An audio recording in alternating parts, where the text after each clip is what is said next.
നാലാമത്തെ ശ്ലോകത്തിൻ്റെ രണ്ടാമത്തെ വരി ആഭിചാരാണി എന്ന് തുടങ്ങുന്ന ശ്ലോകം മുതൽ നോക്കാം. 47 വരെ. ആഭിചാരാണി സർവാണി മന്ത്രയന്ത്രാണി എന്ന് പറഞ്ഞാൽ ഭൂതലേ എന്ന് പറഞ്ഞാൽ ഭൂമിയിൽ, മന്ത്രം യന്ത്രം, മന്ത്രയന്ത്രാണി മന്ത്രങ്ങളും യന്ത്രങ്ങളും, സർവാണി എല്ലാ എന്നർത്ഥം, സർവ എല്ലാ, ആഭിചാരാണി ആഭിചാരങ്ങൾ. അപ്പോൾ ഭൂമിയിലുള്ള മന്ത്രങ്ങളും യന്ത്രങ്ങളും ഒക്കെ ഉപയോഗിച്ചുള്ള എല്ലാ ആഭിചാരങ്ങളും. ഭൂചരാഹ എന്ന് പറഞ്ഞാൽ ഭൂമിയിൽ ചരിക്കുന്നവർ, സഞ്ചരിക്കുന്നവർ. ഖേചരാഹ എന്ന് പറഞ്ഞാൽ ആകാശത്തിൽ ചരിക്കുന്നവർ. ച ഏവ ആകാശത്തിൽ, അത് ച ഏവ എന്ന് പറഞ്ഞാൽ അവരും. ജലജാഹ ച എന്ന് പറഞ്ഞാൽ ജലം, ജലത്തിൽ നിന്നുണ്ടായതാണ് ജലജം. ജലജാഹ ജലത്തിൽ നിന്നുണ്ടായവകളും. ഔപദേശികാഹ സഹജ സഹജമായിട്ടും അതുപോലെ മറ്റുള്ളവരുടെ ഉപദേശം കൊണ്ട് ഉണ്ടായിട്ടുള്ളവയും. കുലജാഹ മാല ഡാഗിനി, കുലജാഹ എന്ന് പറഞ്ഞാൽ കുലജങ്ങൾ എന്നുദ്ദേശിച്ചിരിക്കുന്ന മാല, ഡാഗിനി, ശാഗിനി മുതലായ ദുഷ്ടദേവതകളെയാണ് ഇവിടെ ഉദ്ദേശിച്ചിരിക്കുന്നത് കുലജകൾ. ഘോരഹ അന്തരീക്ഷജര, ഘോരങ്ങളായ അന്തരീക്ഷത്തിൽ ചരിക്കുന്ന ഗന്ധർവന്മാർ, രക്ഷസുകൾ മുതലായവരെയാണ് ഉദ്ദേശിച്ചിരിക്കുന്നത്. മഹാബല, ഡാഗിനി തുടങ്ങിയ രക്ഷസുകൾ.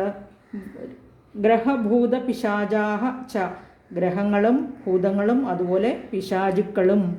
യക്ഷഗന്ധർവ രാക്ഷസാഹ, യക്ഷന്മാർ, ഗന്ധർവന്മാർ, രാക്ഷസന്മാർ.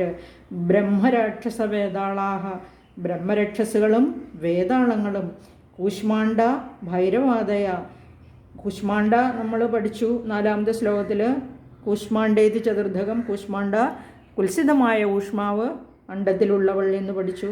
അതുപോലെ ആ കൂഷ്മാണ്ഡ എന്ന് പറയുന്ന ദേവത, ഭൈരവൻ മുതലായ ഗന്ധർവന്മാർ. കവചേ ഹൃദി സംസ്ഥിതേ, കവചം ഹൃദയത്തിൽ സ്ഥിതി ചെയ്യുന്നുണ്ടെങ്കിൽ, അതായത് കവചം ഹൃദിസ്ഥമാക്കിയിട്ടുണ്ടെങ്കിൽ, തസ്യ ദർശനാത് അവൻ്റെ ദർശനം കൊണ്ട് നശ്യന്തി നശിച്ചു പോകുന്നു. ഭൂമിയിലുള്ള മന്ത്രയന്ത്രങ്ങളെ സംബന്ധിച്ച എല്ലാ ആഭിചാരങ്ങളും ഭൂമിയിൽ ചരിക്കുന്നവയും ആകാശത്തിൽ സഞ്ചരിക്കുന്നവയും ജലത്തിൽ നിന്നുണ്ടായവ, അതായത് ഉപദേശം കൊണ്ടുണ്ടായവ, സഹജമായവ, നാച്ചുറലായിട്ടുണ്ടാകുന്നത്. കുലജങ്ങൾ, മാല, ഡാഗിനി, ശാഗിനി മുതലായ ദുഷ്ടദേവതകൾ. ഘോരങ്ങളായ അന്തരീക്ഷത്തിൽ സഞ്ചരിക്കുന്ന മഹാബലകളായ ഡാഗിനികൾ, ഗ്രഹഭൂത പിശാചുക്കൾ, യക്ഷന്മാർ, ഗന്ധർവന്മാർ, രാക്ഷസന്മാർ, ബ്രഹ്മരക്ഷസുകൾ, വേതാളങ്ങൾ, കൂഷ്മാണ്ഡ, ഭൈരവൻ തുടങ്ങിയവ.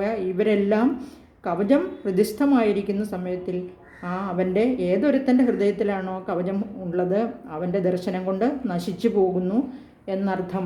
അതുപോലെ 3 ലോകത്തിലും അവൻ കീർത്തിമാനായി ഭവിക്കുന്നു, ആരാധ്യനായി ബഹുമാന്യനായി ഭവിക്കുന്നു എന്നർത്ഥം.